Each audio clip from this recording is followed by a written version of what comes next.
Good morning, children. How are you? I hope you all are fine and healthy at your homes. Today we will study chapter number 5 from your book Moment, and your chapter name is The Happy Prince. So before starting this chapter, we will discussing about this chapter.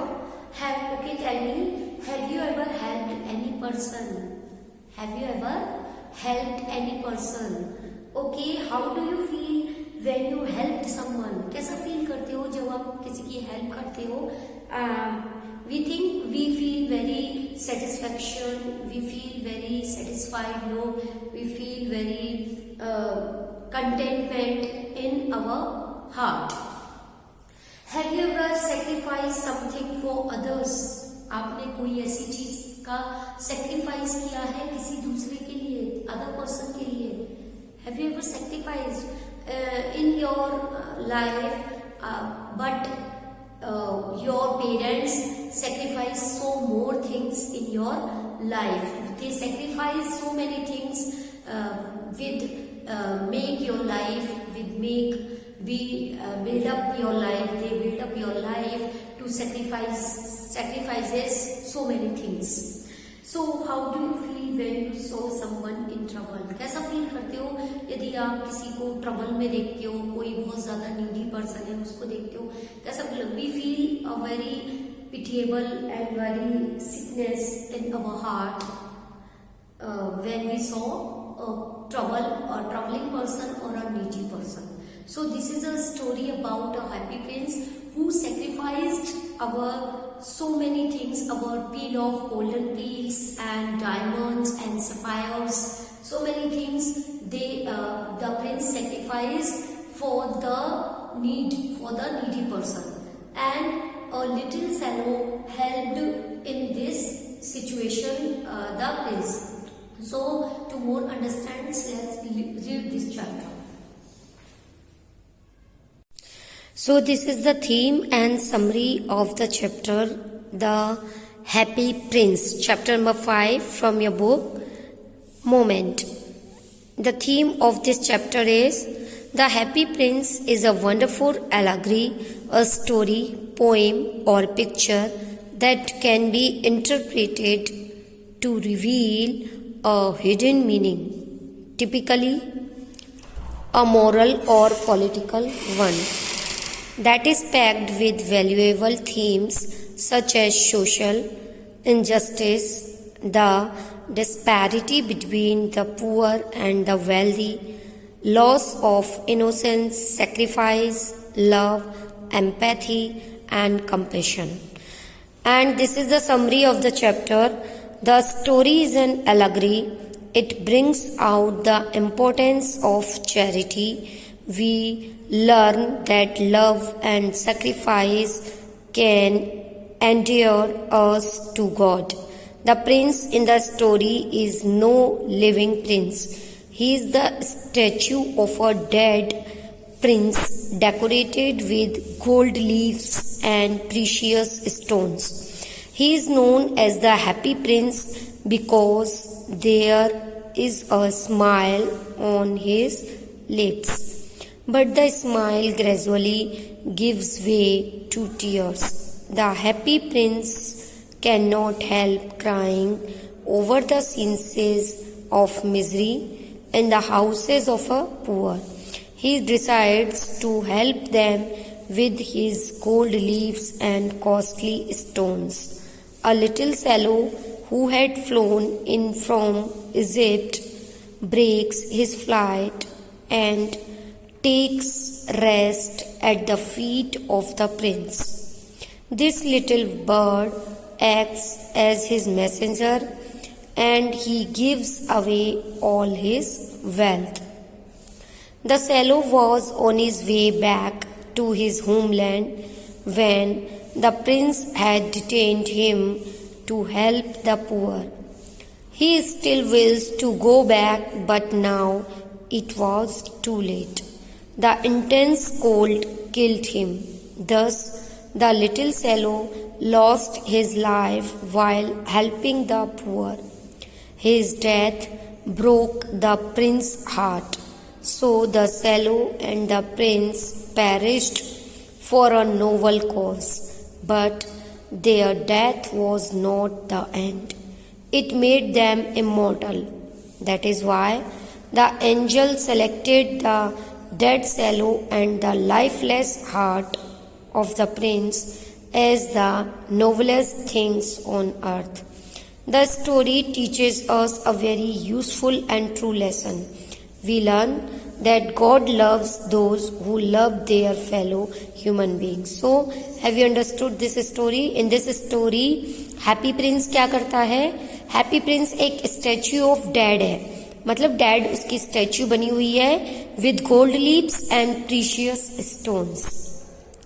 और उसको happy Prince के नाम से क्यों जाना जाता है? क्योंकि उसके लिप्स पर हमेशा स्माइल रहती थी, लेकिन वो स्माइल धीरे धीरे टीयर्स में बदल गई, क्योंकि जब वो मर गया उसके बाद जब वो स्टैचू बन गया, वो उसकी स्टैचू ऐसी जगह पर लगाई गई जहाँ से वो अपनी पूरी सिटी को देख सके।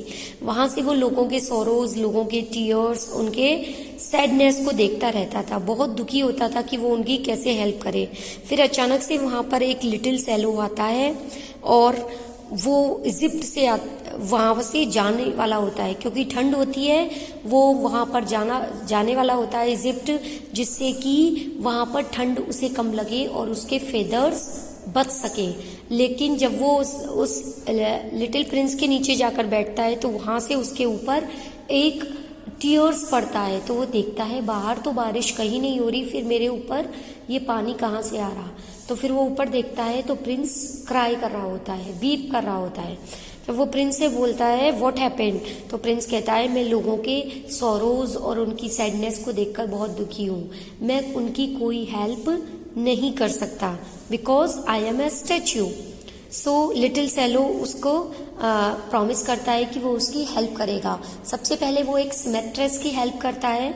सिमेट्रेस जो कि बहुत ज़्यादा दुखी है, बहुत मतलब उसके पास इतनी एनफ मनी भी नहीं है कि अपने बीमार बेटे को भी कुछ खिला सके। उसका बेटा उससे मांगता है कुछ खाने के लिए, लेकिन उसके पास इतनी मनी नहीं है। यहाँ तक कि उसे अपने बीमार बेटे को छोड़कर क्वीन की ड्रेस कंप्लीट करनी पड़ती है, क्योंकि उसको वो ऑर्डर मिला था कि उनकी ड्रेस कंप्लीट करने का। सो नेक्स्ट तो वो क्या करता है, उसमें से प्रिंस बोलता है कि तुम मेरे कवर में से गोल्ड लीव्स उतारो और ये गोल्ड की लीव्स जो है उसकी मदर को जाकर, वो सिमेट्रेस को जाकर दे आओ, जिससे कि वो अपने घर पर कुछ फूड मंगा सके और अपने बेटे का ढंग से ट्रीटमेंट करा सके। नेक्स्ट उसके बाद जब वो जाता है, नेक्स्ट आगे उसको बच्चे दिखाई देते। एक राइटर होता है, राइटर जो कि ठंड के मारे बहुत ज़्यादा परेशान होता है, लेकिन उसे डायरी अपनी जो स्टोरी है वो कंप्लीट करनी है, लेकिन उसको इतनी ठंड लगती है कि ठंड के मारे वो फेंट तक हो जाता है। तब जो प्रिंस उसको देखता है और कहता है कि तुम जाओ और इस राइटर के पास जाओ और इसको जाकर यहाँ से ये सारी चीज़ें जो हैं मेरे ऊपर से, ये सफ़ायर्स जो लग रहे हैं मेरी आईज़ में, इनमें से एक सफ़ायर्स निकाल के उसको दे आओ। तो वो उसकी लिटिल सैलो उसकी आँखों में से एक सफ़ायर्स निकालता है और उसको जाकर दे आता है। फिर उसके बाद तो वो इतना ज़्यादा अपने आप को हॉट फील करता है और वो वहाँ पर आग भी लगा लेता है और उसकी थोड़ी सी उसको वार्मथ मिलती है और उसके बाद वो अपना चैप्टर, अपनी स्टोरी कंप्लीट करता है। नेक्स्ट उसे कुछ बच्चे मिलते हैं, जो बच्चे बहुत ठंड से परेशान हैं और एक ब्रिज के नीचे बैठे हैं, लेकिन उस ब्रिज के नीचे से भी वहाँ पर एक गार्ड आता है और उनको आकर हटाता है। तो वो एक तरीके से बहुत परेशान हो जाते हैं और बाहर ठंड में, एक ठंडी हवा में उन्हें बाहर सड़कों पर घूमना पड़ता है। तो उनकी इस कंडीशन को देखकर वो जो प्रिंस होता है वो सैलो से कहता है तुम ये मेरे जो इस सॉर्ड में, मेरी तलवार में जो ये लगा हुआ है ये डायमंड, इसको निकाल कर ले जाओ और इसको उन बच्चों को जाकर दे दो, जिससे कि वो अपने लिए कुछ परचेज कर सकें, अपने लिए कुछ बाय कर सके। उसके बाद फिर वो नेक्स्ट उसे एक लड़की मिलती है जिसकी जो मैच बॉक्स है वो पूरा नाली में गिर जाता है, पूरा उससे फेल हो जाता है। वो बहुत ज़्यादा सैड होती है, रो रही होती है, क्योंकि उसके फादर जो है उसे बीट करेंगे, उसे स्कोल्ड करेंगे, क्योंकि उसने अपने सारे जो था वो सामान जो था वो वहाँ वेस्ट कर दिया था। तो वो प्रिंस भी बहुत ज़्यादा उसको देखकर दुखी होता है और कहता है कि मेरी दूसरी आँख में जो सफायस लगा है वो निकाल कर ले जाओ और उस लड़की को दे दो, जिससे कि उसकी हेल्प हो सके। फिर उसके बाद जब वो लिटिल सैलो कहता है कि मेरे सारे साथ के जो कंपेनियन हैं वो सब भी उड़ गए, वो सब भी इजिप्ट पहुंच गए हैं, मुझे भी अब जाना चाहिए। तो प्रिंस कहता है हाँ अब तुम जा सकते हो, क्योंकि मेरे पास भी अब ऐसा कुछ नहीं है जिससे कि मैं लोगों को देख सकूं, उनके लिए कुछ काम आ सकूं। मेरे पास अब ऐसा कुछ नहीं है, मैं सब अपने पास जो कुछ भी था मैं लोगों को दे चुका, उनकी हेल्प कर चुका। लेकिन उसकी ये कंडीशन देखकर सैलो जो है बहुत ज़्यादा टेंस्ड हो जाता है और वो परेशान हो जाता है। वो डिसाइड करता है कि वो प्रिंस को छोड़कर नहीं जाएगा, लेकिन प्रिंस पूरी रात उससे कहता रहता है कि you have to go from to Egypt to save you, but वो लिटिल सैलो जो है वहाँ नहीं जाता और पैरों में ही उसके बिकॉज ऑफ इंटेंस कोल्ड वो वहीं पर डेड हो जाता है। वो प्रिंस उसे बहुत आवाज़ देता है, जब उसे कोई आवाज़ नहीं आती तो उसे फील होता है कि द बर्ड इज़ डेड।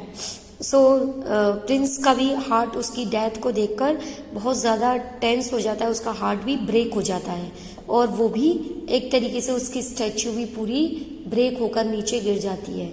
बाद में जब मिनिस्टर्स और काउंसलर्स वहाँ पर आते हैं इंस्पेक्शंस के लिए और वो देखते हैं कि यहाँ पर अब ये प्रिंस की स्टैच्यू में कुछ भी ऐसा नहीं रहा और ये लिटिल सैलो भी यहाँ पर ये डेड कैसे पड़ा हुआ है, तो इसको यहाँ से उठाकर ले जाओ और इसको वहाँ कचरे में और गार्बेज में जाकर डाल दो और ये जो इसकी स्टैच्यू है वहाँ पर उसमें जाकर डाल दो फ्रॉज में, जिससे कि कुछ अगर इसके अंदर कुछ गोल्ड लीव्स वगैरह होंगी, पील्स होंगी, तो वो निकल आएगी। वो इस तरीके से उसको भट्टी में जाकर उसकी स्टैच्यू को डाल देते हैं। वहाँ पर उसका हार्ट और उस सैलो जो बर्ड है डेड वो अभी भी गार्बेज में पड़ा हुआ है। फिर गॉड कहते हैं अपने एंजल से कि दो ऐसी पायस और ऐसी प्योर चीज़ अगर अर्थ पर हो तो लेकर आओ। तो वो उनका एंजल जो है वो हार्ट ऑफ द प्रिंस और डेड बर्ड को लेकर आता है और कहता है मुझे इनसे ज़्यादा पायस और इनसे ज़्यादा प्योर चीज़ कोई नहीं मिली, क्योंकि जो पर्सन किसी के लिए परेशान हो सकता है, किसी के लिए दुखी हो सकता है, तो वो लाइफ में बहुत कुछ कर सकता है। So that's the ending of this story. Have you understood? So this is the story of the Happy Prince. This is the story of the Happy Prince, and have you understood? So if you have any doubt, read this chapter once or twice thoroughly. This is your homework. Write a short paragraph on how can we help a needy. How can we help a needy? Write a short paragraph on it.